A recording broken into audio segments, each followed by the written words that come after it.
At the ripe age of 21, I have received my Hogwarts letter and I couldn't be happier. Hello and welcome back to my channel. If you're new here, my name is and I talk about books because I love books. And I am back after so long. It's been 4 months? But I am so nervous as if I am recording my first video all over again. But leaving all that aside, I'm really excited to be here, to be back here, and we are going to talk about all the books that I have read in these 4 months. Now, you might think that there would have been a lot, but no, I am a very slow reader and therefore I have just read about 9 to 10 books in these 4 months. But life has been crazy, life has been so busy, and I read almost every single day, so I'm grateful for that, right?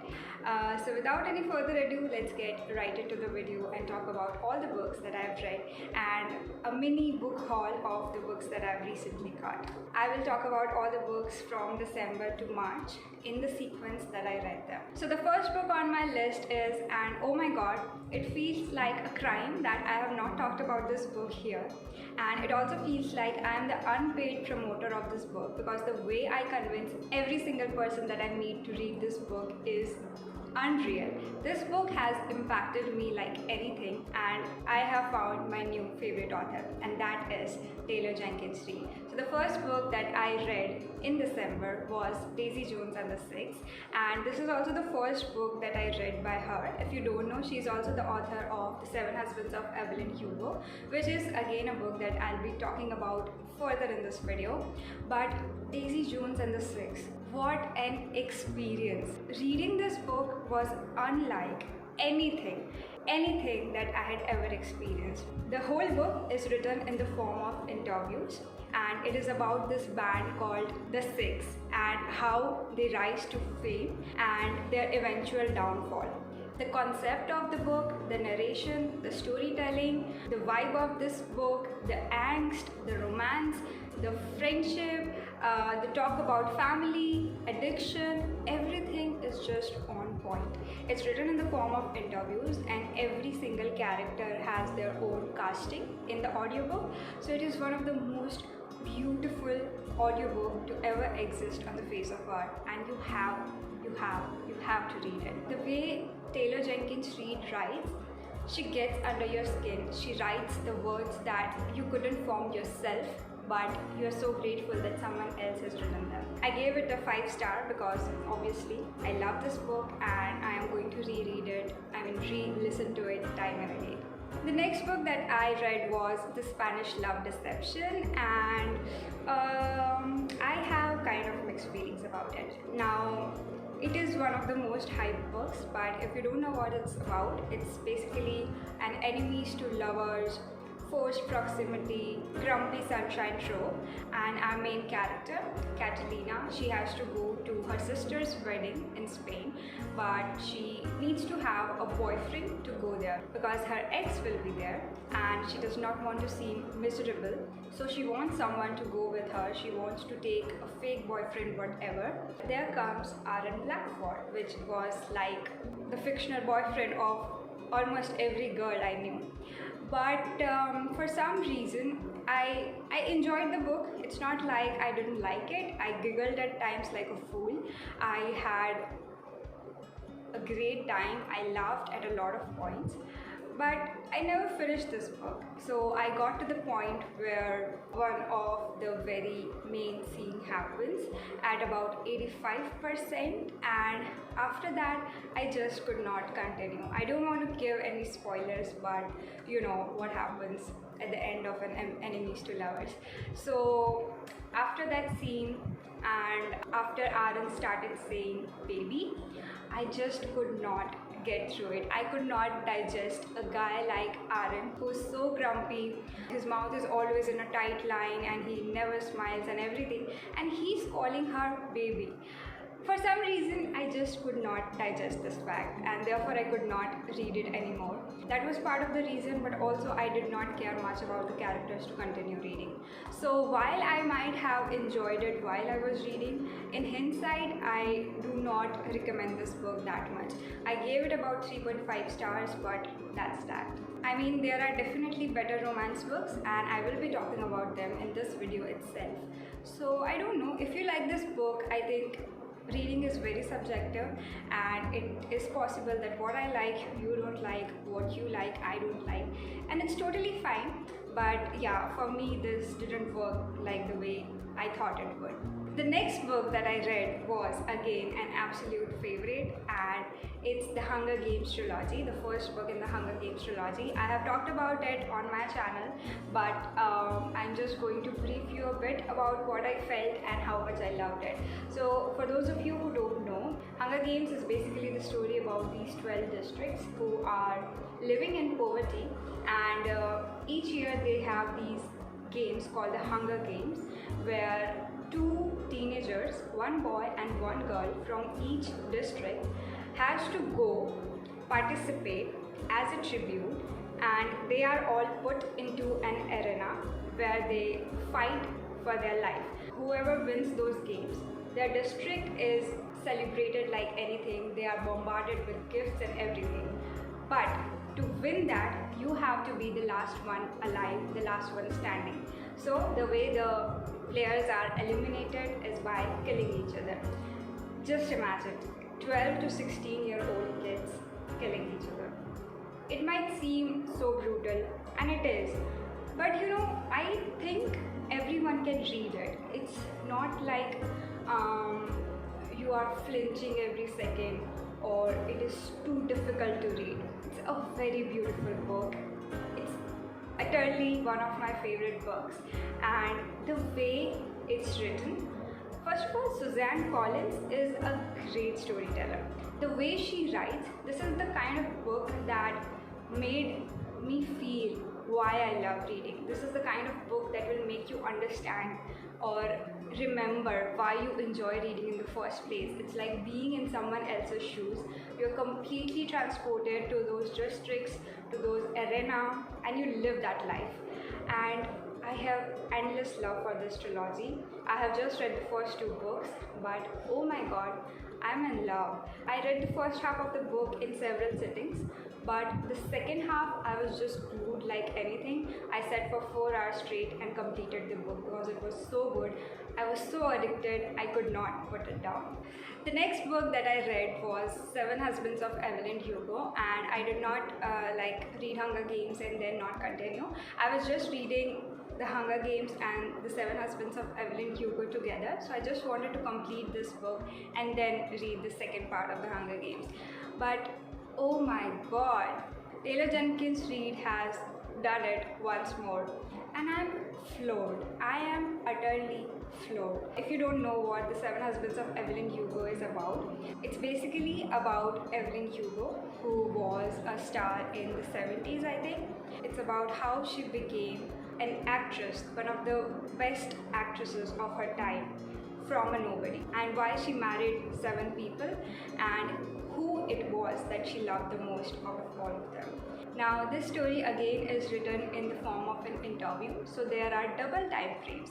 Our interviewer Monique goes on to interview Evelyn, and when Evelyn answers, we go into her point of view, and when it's not Evelyn's point of view, there is Monique's story going on, which is amazing in itself. Both the stories are really the kind of stories that you can learn from, that will keep you entertained, engaged, and anywhere in the story you will not feel that what are you reading, or you will not feel bored.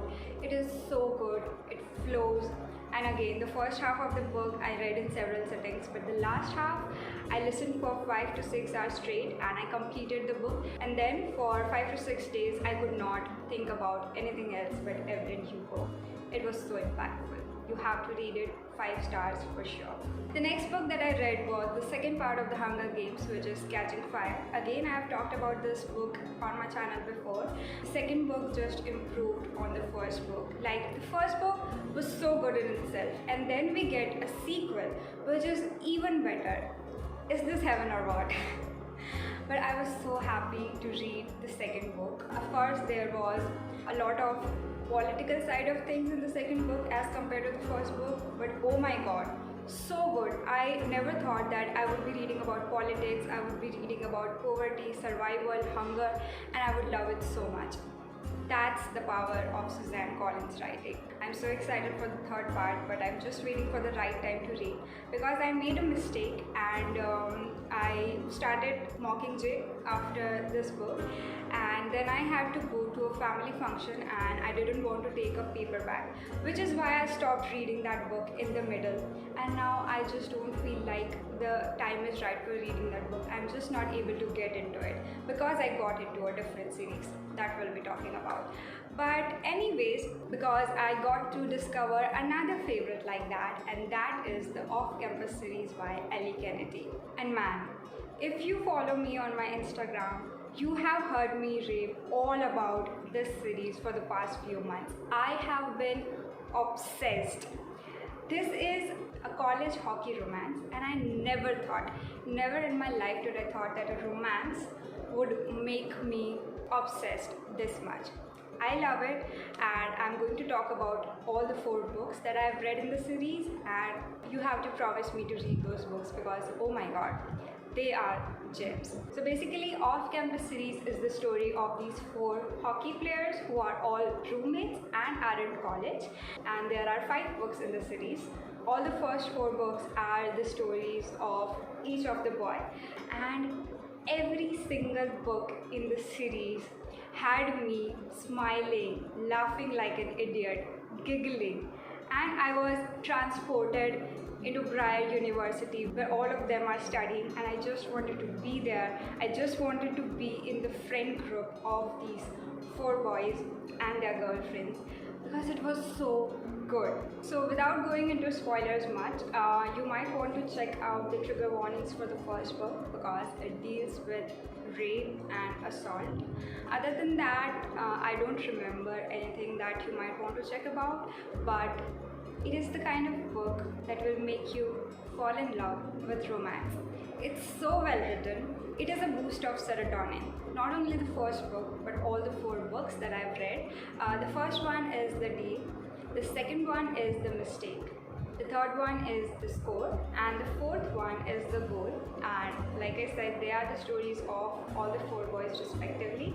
The 5th book, that is The Legacy, is basically the spin-off of the whole Off-Campus series, and there are 4 short novellas of all the 4 couples, and where they are, it is set 3 years after graduation, and it talks about where they are, what have they been up to, how they are, what are their plans, and if they are together or not.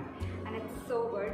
The last book that I'm going to talk about in this video is The Sorcery of Thorns, which is a book I read in between the Off-Campus series. I alternated between listening the book and reading the book. This book is every reader's dream, every reader's fantasy. It's basically a fantasy set in a library where there are sorcerers, there are grimoires, books that talk, and all that magical stuff. We follow Elizabeth, who is a librarian, and she wants to be a warden in the library, but a series of events happened and she has to flee the library, and she meets this guy named Nathaniel, who is the male lead. The story progresses between both of them. There is a lot of adventure, there is a lot of fantasy stuff, there is a lot of talk about books because obviously, but overall it was a really good book. I don't know how to describe it without getting into spoilers. I think you can just try it because of the whole concept. If you are a reader, you'll definitely like this book. My only complaint was that the book felt a little long at times, and that there was very less of Elizabeth and Nathaniel content. I just needed more of them. I felt that that was missing. Their chemistry was so good and the angst was so good, and I was just waiting for them to be there more, but that was not the focus of the story, and I understand that, but I would just have liked it if there was more of that. But anyway, I gave it 3.5 stars because of these two things. But I really enjoyed it. And if you're a reader, I'm sure you will have a good time reading it. Now, talking about all the books that I've hauled recently, it's not much. I have just 4 books and 1 non-book. It's something else. I will show it to you. This is the first one. Aristotle and Dante discovered the secrets of the universe. Now, I had got it long ago, but I forgot to mention it in the last book haul video. So here it is. I have heard so much about it and I'm so excited to read this book. The next book again is a very popular one, and it is The Song of Achilles. I really wanted to get the blue cover, but this is what was available to them and I bought it in a sale, so I'm happy with what I have got. I have heard so much about this book. I know it will be a tearjerker. I know I'll definitely cry and I might just do a reading vlog with it, but I'm so excited to read it. But I also know that I will read it after I have the mental capacity to read a book like this. The next 2 books are books by Colleen Hoover because I really want to read her again. The first one is It Ends With Us because duh, I have to read it. And the second one is Reminders of Him, which is again a very popular book by her, and I have heard so much about it recently and therefore I decided to buy it, and these are 2 books that I'm really excited to read. Thing that I said which was a non-book is this. It is basically a Hogwarts journal. I received it as a birthday gift. By far one of the best birthday gifts I have ever received because look at that. I have my own Hogwarts letter. At the ripe age of 21, I have received my Hogwarts letter and I couldn't be happier. And it also has this pretty reading journal. Would you look at that? It is so pretty. There is this golden print and this is how it looks on the inside, and it is so pretty that I'm sure that I will never be able to write in it because I am sure that I will ruin it with my handwriting. But yes, it also has the Hogwarts map, the Marauders map, and would you look at that? Everything about this journal is so pretty, and for a Potterhead like me, there could have been no better gift. I'm just so happy to be holding it in my hands, and I'm sure I'll never use it, but I'll always treasure it. So that was it for today's video. I hope you enjoyed it. I hope you had a good time watching me talk about books even after I have been inactive for so long. I really enjoyed talking to you, and I'll see you again very, very soon with another video. Until then, take care, stay safe, and lots of love.